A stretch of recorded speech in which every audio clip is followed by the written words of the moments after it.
Hello and welcome to the Employee Factory, where we dive into the technical world of AI and LLMs. Today, we're going to explore a revolutionary concept that's changing the way we store and query AI knowledge: vector databases. I'm your host, Naeem, and let's get started. We're going to completely bypass the hype, cut right through the buzzwords, and take a highly structured, direct look at this tech. If you've been wondering how modern AI applications manage to remember huge amounts of company data, or why everyone is suddenly obsessed with giving language models a long-term memory, well, you are absolutely in the right place.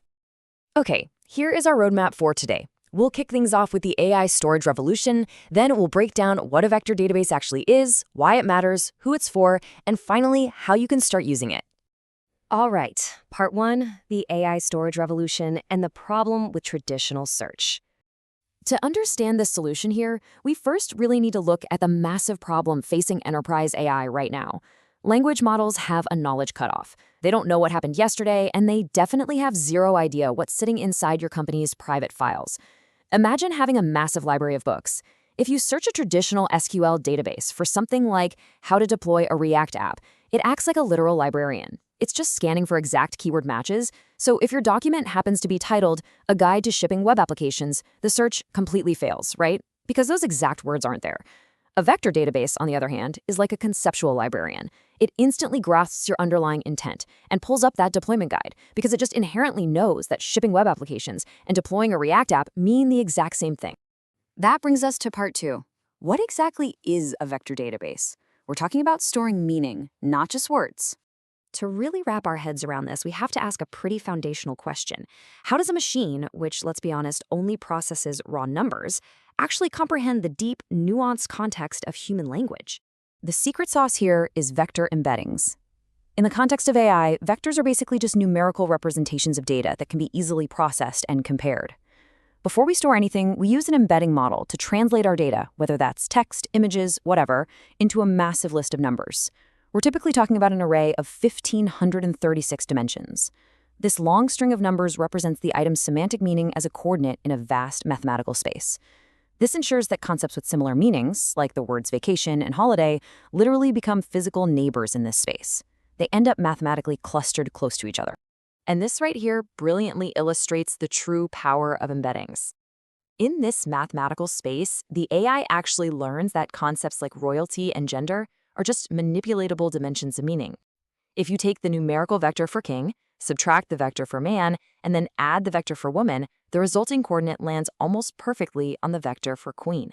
It's literally mapping out human concepts flawlessly using basic high school vector math. It's pretty wild when you think about it. Moving on to part three, why does it matter? We're solving the LLM memory problem. Let's transition to why this architectural shift matters so much for the enterprise applications you are building right now. Because this isn't just a neat math trick, it's the core engine of modern AI. What's really interesting here is the massive jump in practical accuracy. When a simulated enterprise like TechCorp switches their internal document search from rigid keyword searches to meaning-based semantic searches, their success rate absolutely skyrockets. They go from a 60% failure rate where traditional search couldn't connect password reset with account recovery to an incredible 95% success rate. But here is where it truly changes the game for how AI operates. When you combine this vector search with a large language model, you effectively upgrade the AI. It goes from taking a closed book exam, where it relies purely on outdated static memory, to taking an open book exam. It can now actively reference a live, factual vector database to find exact, up-to-date information right before it answers your question. For example, you can build a chatbot that instantly understands and responds to user queries by retrieving vectors representing entirely different topics, entities, and relationships. This process is known as RAG, or Retrieval-Augmented Generation, and it follows three super clean steps. First, retrieval. You use the user's question to do a semantic search in your vector database. Second, augmentation. You inject those factual, retrieved documents right into the prompt. And third, generation. The LLM uses that fresh context to generate a highly accurate, grounded answer. Honestly, this is the ultimate antidote to AI hallucination. Section 4. Who is it for? The builders of modern AI. So, who actually needs to be paying attention to this technology? The short answer is anyone working with AI and machine learning. Whether you're a software engineer building a real-time recommendation system, a data scientist trying to manage thousands of complex legal documents, or a researcher exploring agentic AI workflows, vector databases are no longer optional. They are an absolutely essential tool to have in your toolkit if you want your applications to learn from and interact with massive amounts of unstructured data.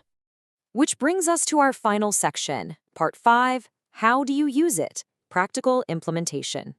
So how do you actually get started with this today? Well, the very first step before you index a single vector into a database is that you must carefully chunk your data.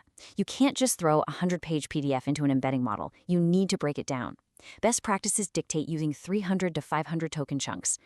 And actually, this is the secret sauce. You absolutely must include 50 to 100 token overlaps between those chunks. If you don't overlap, a crucial sentence might get chopped right in half at the boundary, and the semantic meaning will be completely lost. Once your dataset of vectors is perfectly chunked and embedded, you need to choose a vector database that fits your specific needs to index them. You've got options. You can choose ChromaDB for quick local prototyping. It runs perfectly right on your laptop. If you need blazing fast open-source performance, you can go with Qdrant, which is built on Rust. Or, if you're building a massive enterprise app and you need a fully managed, production-ready environment that scales automatically, Pinecone is pretty much the industry standard right now. You just have to do your research and develop a querying strategy that works for you. At the end of the day, vector databases have fundamentally solved the AI memory problem, bridging the gap between human language and computer storage. We are moving from static documents to living intelligent systems. So the only question left to ask yourself is this: what will you build now that your AI can truly understand, search, and remember everything? Thanks for joining me on this explainer, and we'll see you in the next one.